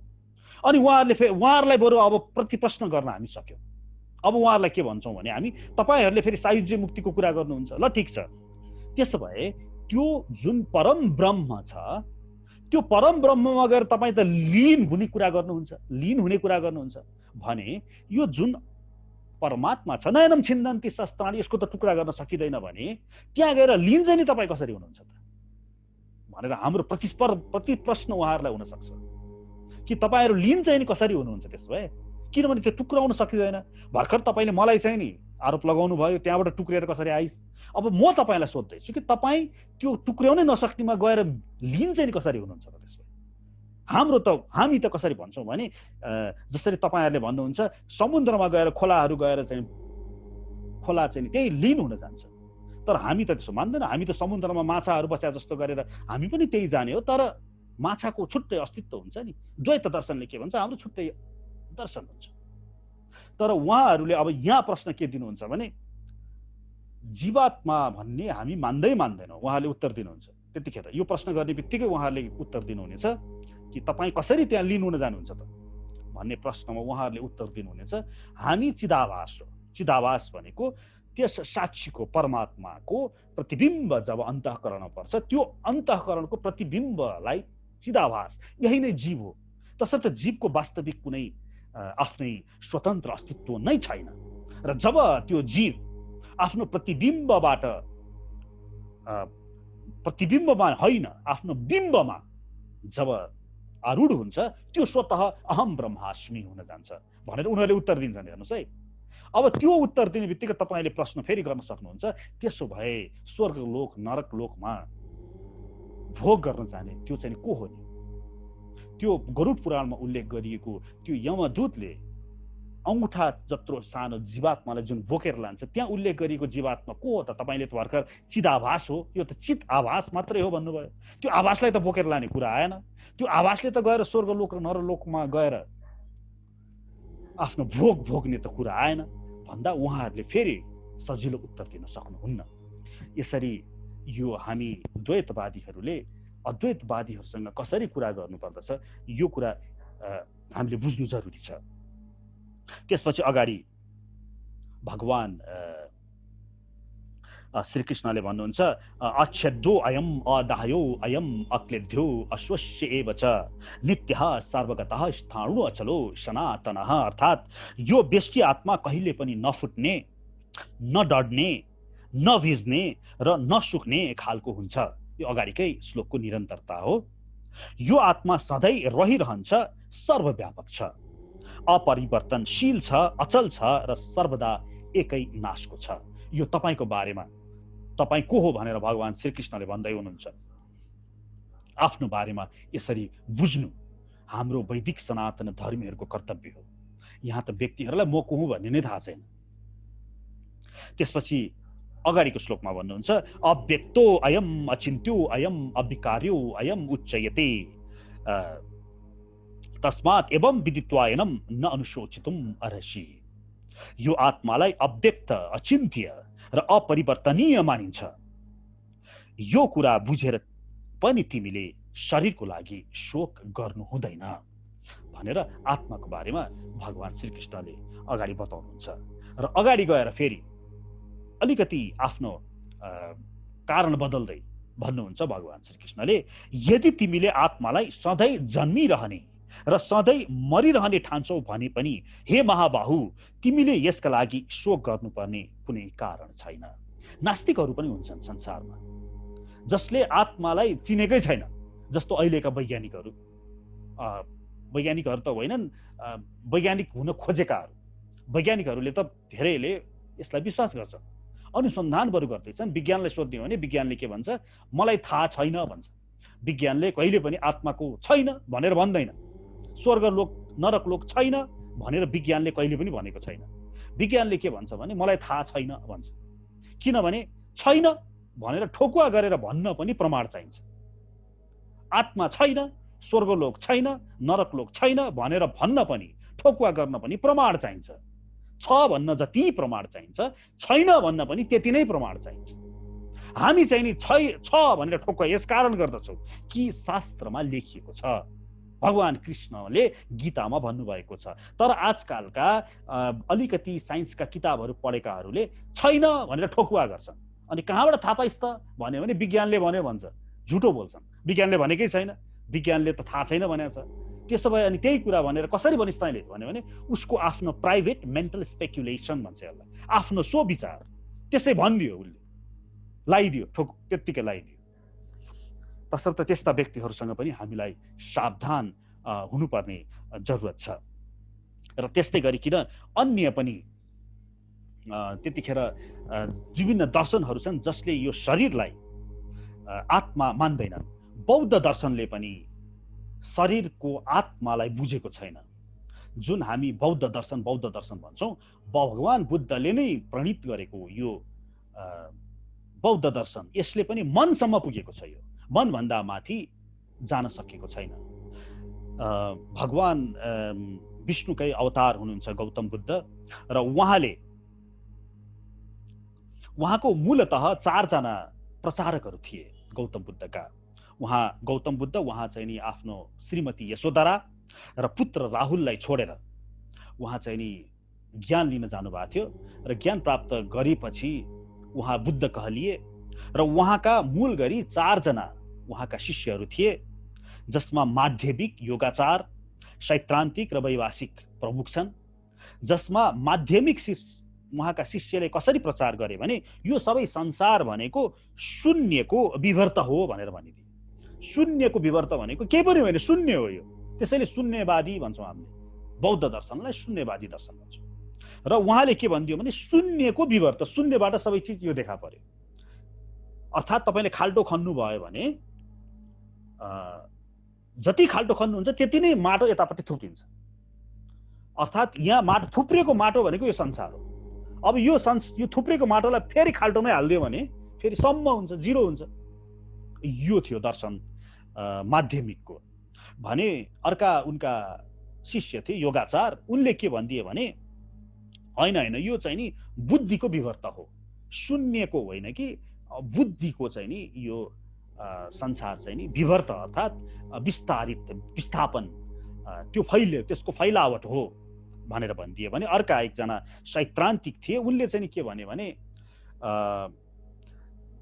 यो जुन बाहिर देखिएको छ यो अनुमानबाट चाहिँ नि जान्न सकिन्छ, यो अनुमानित हो, कुनै कारण छ त्यसको अनुमान मात्रै हो, यो भित्र चाहिँ केही छैन जस्तो कुरा गर्नुभयो भने उनका अर्का चाहिँ नि शिष्य थिए वैभाषिक, जसले के भनिदिए भने होइन, जुन बाहिर देखिरहेको छ नि, जस्तो यो मोबाइल यो देखिएको छु भने यसलाई कसरी अनुमान भन्ने, त्यसैले यो अनुमान होइन, यो चाहिँ वास्तविक नै हो भनेर यसरी धेरै मतहरू छ त्यहाँ बौद्ध धर्ममा। जे होस् उहाँहरूले आत्मालाई बुझेका छैनन्। यस्तै गरिकन यो वैभाषिक मत जसले चाहिँ नि यो संसारलाई भौतिक मानेको छ, अथवा अन्य मतहरू जुन चारवाक मत छ, चारवाक मत पनि हाम्रो हिन्दू धर्मकै मत हो, जुन देवताका गुरु बृहस्पतिद्वारा नै प्रणीत हो, जसले के भन्छ भने मरेपछि कसले देखा छ, खाऊ लाऊ, बरु उधारो लिएर भए पनि घिउ खाऊ, यस्तो किसिमको मत पनि छ। यो मत चाहिँ नि असुरहरूलाई दिग्भ्रमित गर्नको लागि स्वयं बृहस्पतिले यो दर्शन पनि लेखेका छन्। अब यस्ता दर्शनहरूलाई मान्ने हो भनेदेखि त पनि जो जन्मिन्छ त्यो मर्छ नै भनेपछि मर्ने माथि के को चाहिँ नि सुर्ता लिनु। यदि तपाईँ आत्मामा विश्वास गर्नुहुन्न भने पनि जन्मेपछि पक्का मर्नु छ भने के को सुर्ता भन्ने कुरा चाहिँ नि भगवान श्रीकृष्णले यहाँ भन्नुहुन्छ कि यदि तिमी आत्मालाई सधैँ जन्मिरहने र सधैँ मरिरहने ठान्छौ भने पनि हे महाबाहु तिमीले यसका लागि शोक गर्नुपर्ने कुनै कारण छैन। तर अगाडि भन्नुहुन्छ जातस्य हि ध्रुवो मृत्युर ध्रुवम जन्म मृतस्य च तस्मात् अपरिहार्य अर्थे न सोचितुम अर्हसि। जो जन्मिएको छ त्यो अवश्य पनि मर्छ र मरेपछि फेरि पुनः अवश्य जन्मिन्छ। अतः आफ्नो नगरी हुने कर्तव्यको पालना तिमीले गर्नै पर्दछ र यसमा शोक गर्नु हुँदैन। त्यसैले यहाँ भगवान श्रीकृष्णले स्पष्टसँग भनिदिनु भयो यो संसारको नियम हो, बरु मरेन भनेदेखि चाहिँ अचम्म हुने हो, बरु मरेन भने चाहिँ अचम्म हुने हो। जस्तो अहिले कोरोनाको नयाँ भ्यारिएन्ट आउँछ भन्दैछन् नि, यहाँ हल्ला फैलाइँदैछ, अब अर्को वर्ष फेरि नयाँ भ्यारिएन्ट आउँछ। कोरोनाको भनेको भाइरस हो, भाइरसको नयाँ नयाँ भ्यारिएन्ट आउने त उसको खासियत हो, उसको बरु नयाँ भ्यारिएन्ट आएन भने चाहिँ अचम्म मान्नुपर्ने कुरा हो। किनभने भाइरस भन्ने बित्तिकै त्यसले आफ्नो स्वरूप परिवर्तन गरिरहन्छ, जसलाई म्युटेसन भनिन्छ। त्यस्तै गरिकन जो जन्मिन्छ त्यो मृत्यु हुन्छ, त्यसको निश्चित छ। आदि शङ्कराचार्यले भन्नुहुन्छ पुनरपि जननम पुनरपि मरणम पुनरपि जननी जठरे शयनम य संसारे खलु दुष्टारे कृपया परे पाहे मुरारे भज गोविन्दम भज गोविन्दम भज गोविन्दम। अर्थात् फेरि जन्म लिन्छौ तिमीले, फेरि मृत्यु हुन्छ तिम्रो, फेरि पुनरपि जननी जठरे शयनम, फेरि कुन चाहिँ जननी हुने हो, कुकुर्नी हुने हो कि बिराली हुने हो कि कसको जठर हुने हो थाहा छैन, तपाईको कस्तो कर्तव्य छ त्यसमा, कस्तो कर्म छ त्यसमा भर पर्दछ। र फेरि जन्म लिन्छौ, फेरि मर्छौ, यो भइरहन्छ। बालस्तावत क्रीडासक्तः, बालक हुँदाखेरि म क्रीडा खेलकुद गर्नमा लागिरहेँ। तरुणस्तावत तरुणीसक्तः, र जब म तरुण भए, तरुणी देखेर मक्ख परे, त्यसैमै पछि लाग्ने भए। तरुणीहरू पनि तरुण देखेर मक्ख पर्ने भए। वृद्धस्तावत चिन्तासक्तः, अनि म जब बुढो भएँ नि अहिले, अब मलाई चिन्ताले चाहिँ नि समातेको छ। मेरो नातिले के गर्लान्, मेरो छोरोले के गर्लान्। परे ब्रह्मणी कोपी न सक्तः, भगवान श्री कृष्णलाई बुझ्ने कोही पनि लागेनन् भनेर अचम्म मान्दै भन्नुहुन्छ आदि शङ्कराचार्यले। भज गोविन्दम, भज गोविन्दम, गोविन्दम भज मूढमते। हे मूढमती भएको मूर्ख मान्छेहरू हो। गाली गर्नुभयो अब सबैलाई, हामीलाई आदि शङ्कराचार्यले। हे मूढ, हे मूर्ख, क्या अताल तेरो, गोविन्दलाई भज। प्राप्ति सन्यते मरणे, नहीं नहीं रक्षति ढुकुङ्करण। मृत्यु निश्चित छ, आउँदैछ, र त जेको लागि यहाँ आएको हो त्यो कार्य गर।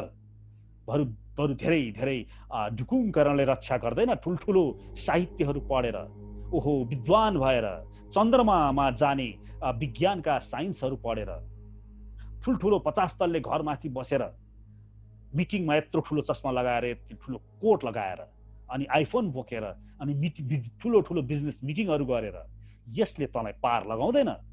मूल त के हो? यो जन्ममा ठुलो ठुलो व्यक्ति, प्रधानमन्त्री, अनि तुरुन्त अर्को जन्ममा कुकुर। हेर्नुहोस् त, हाम्रो प्रभुपादले भन्नुहुन्थ्यो, अहिलेको जन्मको ठुलो ठुलो कोट लगाउने, ठुलो बिजनेस मिटिङ एटेन्ड गर्दै हिँडिरहेछ, तर त्यो कुन दिनमा फ्याट्टै जान्छ अनि ठ्याक्कै कुकुरको शरीरमा अथवा सुँगुरको शरीर अथवा बाँदरको शरीर प्राप्त हुन्छ। कतिको परिवर्तन, एकैपल्ट कहाँबाट कहाँ पुग्यो। एकपल्ट भगवान श्रीकृष्ण हाँस्नुहुन्छ यसो भुइँमा हेर्दै, अनि रुक्मिणी माताले प्रश्न गर्छिन्, भए भगवान हजुर किन यसरी खित्का छोडेर हाँसिरहनु भएको छ? अनि भगवानले भन्नुहुन्छ, यो कमिला हेर्दै, यो कमिला, यो 18 चोटि यसले इन्द्रजीको शरीर प्राप्त गरिसकेको छ। त्यसैले यहाँ भगवान श्रीकृष्णले भन्नुहुन्छ, पुनरपि जननम, फेरि फेरि यो जातस्य ध्रुव मृत्यु, जसको जन्म हुन्छ त्यसको मृत्यु निश्चित छ, अनि जो मर्छ त्यसको पुनः जन्म पनि निश्चित छ। त्यसैले यो संसारमा चलिरहन्छ, यो चलिरहन्छ, यो हुनेछ, तेरो पनि हुनेछ, अरूको पनि भइरहेछ भने यसमा चाहिँ नि त चाहिँ यसमा नलाग, आफ्नो कर्तव्य कर्मतिर लाग। अव्यक्त आदिनि भूतानि अव्यक्त मध्यानि भारत, अव्यक्त निधनान्येव तत्र का परिदेवना। अर्थात् जन्मिनुभन्दा अगाडि सबै जीवहरू अव्यक्त अवस्थामा हुन्छन्, जन्मेर नमरुन्जेलको मध्य अवस्थामा तिनीहरू व्यक्त हुन्छन्, र मरेपछि फेरि अव्यक्त नै हुन्छन्। अतः यसमा शोक गर्नुपर्ने कुनै कारण छैन। यहाँ हेर्नुहोस् त, चारैतिर सबै पहिला अव्यक्त छन्। तपाईहरू अस्ति जन्मिनुभन्दा अगाडि कहाँ हुनुहुन्थ्यो? अव्यक्त अवस्थामा, व्यक्त थिएन। अहिले केही क्षणको लागि यसो व्यक्त देखिएको हो। यो संसारमा जति पनि देखिन्छन् नि, आज हेर्नुहोस् त, बाहिर झ्यालबाट यसो बाहिर निकालेर मान्छेहरूलाई हेर्नुहोस् त, आजको 50 वर्षपछि यिनीहरू एउटा पनि बाँकी रहँदैनन्, एउटा पनि हुँदैन। आजको 100 वर्षपछि घरहरू, गगनचुम्बी घरहरू एउटा पनि बाँकी रहँदैन। पहिला पहिला भारतवर्ष कति विकसित थियो, त्यसपछि विश्व आदि देशहरू विकसित भए, त्यसपछि अहिले अमेरिका विकसित छ, अब चाइना विकसित हुन्छ। यो सबै समुद्रको अगाडि, समुद्रको छेउमा तपाईले घर बनाउनुहुन्छ नि, त्यस्तै हो। यो ढुङ्गा माटो सारेको मात्रै हो। यो जुन ठुल्ठुला घरहरू, भवनहरू, यसप्रति लालायित भएर आफ्नो देशै छोडेर जानुपर्ने। तपाईँ आफै अव्यक्त हुनुहुन्थ्यो, फेरि व्यक्त हुनुभयो। त्यस्तै गरिकन यो घरहरू, यो महलहरू, यो सबै थिएनन् पहिला, अहिले ठडिएको देखिएको छ, फेरि अलि दिनपछि भत्किन्छन्, रहँदैन। संसारको नियति नै यस्तै हो भने यस्तो केही क्षणलाई देखिएको यी वस्तुहरू, यो देखेर किन चाहिँ नि तपाईँ मोहित हुनुहुन्छ? जब खोलाको पानीलाई निहालेर हेर्नुहुन्छ नि, अनि लाग्दछ खोला बगिरहेको जस्तो हामीलाई भान हुन्छ, तर त्यहाँ खोलाको पानीको कणलाई हेर्नुहोस् त, अघि हेरेको पानी त बगेर कहाँ पुगिसकेको छ, यहाँ त अर्कै पानी आइरहेको। त्यस्तै गरिकन यो संसार हेर्दाखेरि चलिरहेको जस्तो भान हुने मात्रै हो। त्यही भानको अनुरूप तपाईलाई चाहिँ छक्काइन्छ। तपाईलाई भनिन्छ अब हामी अब मङ्गलोकमा गएर बस्ती बसाउँदैछौँ, भनेर छक्काइन्छ तपाईँलाई। आजको 200 वर्षपछि मङ्गल लोकमा गएर हामी बस्दैछौँ। तर तपाईँ 200 वर्षपछि त के, आजको 15-20 वर्षपछि कहाँ पुग्नुहुन्छ। फेरि यो पृथ्वी लोकको यही मृत्यु लोक प्राप्त हुन्छ भन्ने पनि छैन। तपाईँ कुन ब्रह्माण्डमा पुग्नुहुन्छ, कुन कहाँ पुग्नुहुन्छ भने त्यो 200 वर्षपछि मङ्गल लोक पुग्छ भन्ने यस्ता कोरा कल्पना अथवा भए तापनि, सत्य नै भए तापनि तपाईँलाई कामको लागि हो र त्यो? तसर्थ यो सबै अव्यक्त छन्, कुनै अहिलेलाई मात्र व्यक्त भएका छन् अनि फेरि अव्यक्त हुनेछन् भने अहिले देखिएको यी व्यक्तको मुग्धतामा नफस अर्जुन। र हामी सबैलाई पनि भगवान श्रीकृष्णले यही कुरा भन्नुहुन्छ। अनि यो आत्माको लागि भगवान श्रीकृष्णले भन्नुहुन्छ आश्चर्यवत् पश्यति कश्चिदेनम आश्चर्यवत् वदति तथैव चान्यः आश्चर्यवत् चैनमन्यः शृणोति श्रुत्वाप्येनं वेद न चैव कश्चित्। हे अर्जुन, यो आत्माको बारेमा अहिले मैले जुन तिमीलाई भने नि, अहिले यहाँहरू सबैले पनि जुन सुनिरहनु भएको छ, यसलाई आश्चर्यवत् पश्यति, यो आत्माको बारेमा कसैले अचम्म मानेर हेर्छन् रे। आश्चर्यवत् वदति तथैव चान्यः, अनि यही आत्माको बारेमा कसैले आश्चर्य मानेर भन्छन् रे। आश्चर्य चैनम अन्यः शृणोति, अनि तपाईँहरूले सुने जस्तै गरेर मैले पनि सबैले यो आत्माको बारेमा अर्थात् आफ्नै बारेमा अचम्म मानेर सुन्छौँ रे। श्रुत्वाप्येनं वेद न चैव कश्चित्। तर जति नै सुने पनि सुनु लाग्ने यो आत्मा, यो म को हुँ भन्ने कुरो जति सुने पनि बुझिँदैन रे। हरि शरणम।